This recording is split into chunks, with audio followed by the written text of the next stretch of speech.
Almost anyone from Nederland can testify about the evil creature who dwelled in the city park. He was mean, he was aggressive, he was stingy, he was a goose. It was like something out of a nightmare. Well, I noticed him the first week he was here. I ate lunch at him, and I seen him running after him, so I started running after the goose, and I was trying to keep him away from him because I knew he was going to peck him in his face, you know. I didn't want him to hurt him. The notorious goose at Doornbos Park struck fear into anyone who crossed his path. And he'd try to bite us and run us, and he was just mean. And within that week, I started getting phone calls. You got this goose, he's chasing me. You better do something about it.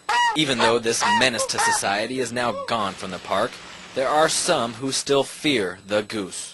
Me and my kids were at the park, and there was this crazy goose just chasing us, and we almost had to run into the water. It wasn't just us that he'd chase anybody that got around him. So the big question on everybody's mind is, whatever happened to the big, bad, aggressive goose of Doornbos Park? Here he comes, ladies and gentlemen. He comes down the course, he comes in, he's swinging on in, and he's riding his skateboard. Oh, good job, Wendell, good job.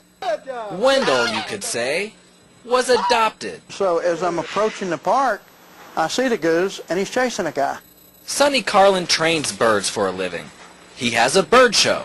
All of a sudden, right at that second, I knew his name would be Wendell. What he saw, which nobody else saw, was a new act in his show. I'm eventually going to teach him to raise the American flag.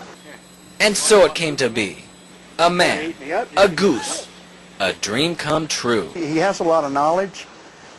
He seems to, when I'm training him, he watches, and he seems to be concerned, you know. And I think that we've got a bond there, no doubt.